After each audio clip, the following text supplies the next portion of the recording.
You ever notice how we talk about real life using words from the movies? We'll throw around terms like gaslighting or the Rashomon effect like they're straight out of a psychology textbook. But they're not. They are, believe it or not, exports from the world of cinema.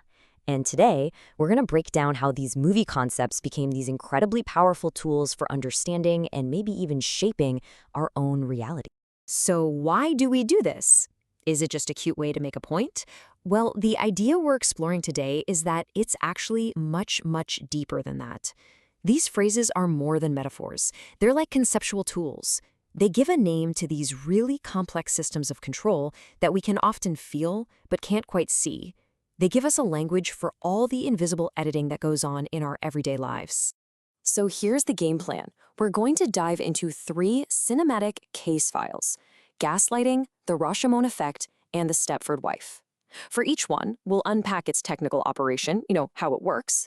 Then we'll uncover the invisible system it's really serving. And finally, show how understanding the cut can actually be a form of resistance. All right, first up, our gaslighting case file. Now, this is a term we've all heard. It describes a kind of manipulation that happens on a really personal, one-on-one level. It all comes from the 1944 film Gaslight, and the word describes this very specific, unsettling feeling, the sense that your reality has been sneakily edited, and that edit is being flat out denied by someone in charge. But here's the key thing to get. This isn't just about lying. A lie attacks a fact about the world. Gaslighting is different. It attacks the witness themselves. It's designed to make you doubt your own ability to see the world clearly in the first place. So, how does it actually work, technically? Well, think of it as an operation of dimming and amplification. First, you physically change something in the environment. You dim the gaslights. Step 2, you deny that change ever happened. And third, this is the kill shot, you tell the person who noticed the change that their perception is the real problem. It's a textbook model of what you might call perceptual governance. If you control the room, you control the meaning of everything that happens inside it. And this leads us to this fascinating idea of an unseen optimizer, which our source material calls the phantom operand. It's this invisible systemic pressure that's always pushing for a specific outcome. In the case of gaslighting, the system isn't just being mean for the sake of it. It's optimizing for credibility. See, by getting rid of a competing viewpoint, it makes the world simpler and cheaper to manage. The ultimate goal is to make the target adopt the authority's version of events as their very own conclusion. And that is the most efficient kind of control, because it feels like consent. Okay, our next case file scales things up. We're moving from a one-on-one conflict to a social one, the Rashomon effect. This is what happens when that perceptual battle plays out across an entire group of people.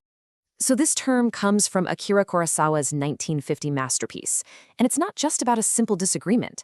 The Rashomon effect describes a situation where the disagreement is actually built into the structure of the event.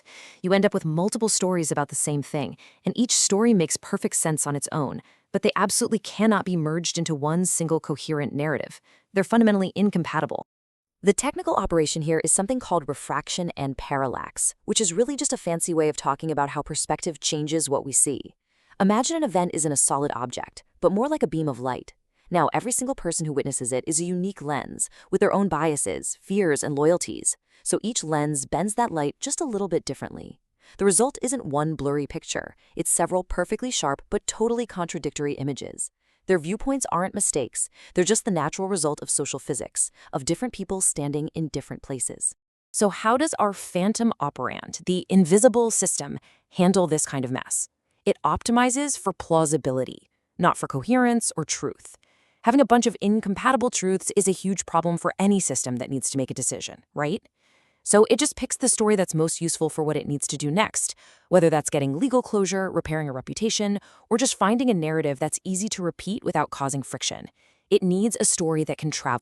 All right, our final case file takes this whole idea to the systemic level. We're talking about the Stepford wife. This trope isn't just about one person's manipulation, but about an entire template being forced onto people. Coming from the 1975 film, this term describes a person whose perfection just feels off. It's that eerie sense that a social role has completely eaten a person, and all that's left is this polished, compliant product. All the friction points of a real personality, the contradictions, the awkwardness, the messy motives, they've all been sanded smooth. The operation here is called smoothing and denoising, a concept borrowed from signal processing. The whole goal is to make something easier to read by getting rid of all the irregularities. First, you erase the noise, all the unique quirks and contradictions. Then, you polish that surface until it's totally predictable and easy to categorize. And finally, you hold up that perfected template as the ideal that everyone should aspire to. And this just brilliantly shows what the Phantom operand is optimizing for here: legibility and market compatibility.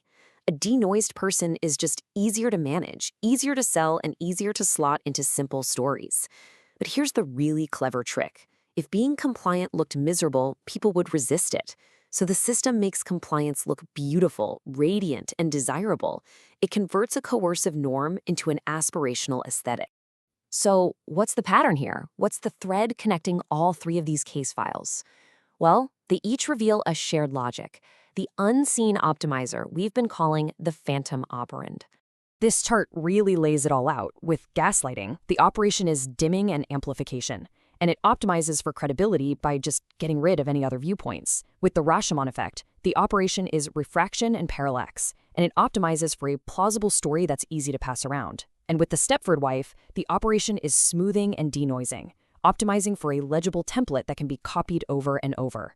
Each one is a different method of control. So this all might sound a little bleak, but how do we resist it? Well, the solution lies in learning to make the cut visible.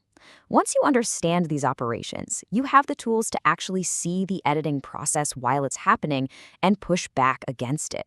And here's the crucial takeaway. For each of these operations, there's a countermove, a resisting cut.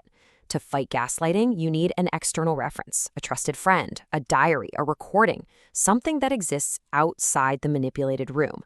To counter the Rashomon effect, you make the montage visible. You treat all the contradictions as valuable data, not as a flaw to be edited out. And to resist the Stepford template, you reintroduce meaningful noise. You let the seams show, the imperfections, the real messy texture of a human personality. So we'll leave you with this question to chew on. These tools from the movies give us a whole new lens to see the world, one that can reveal the machinery of control that usually stays invisible. They teach us that reality can be edited, just like a film. The only question is, now that you know what to look for, where are you going to find the seams?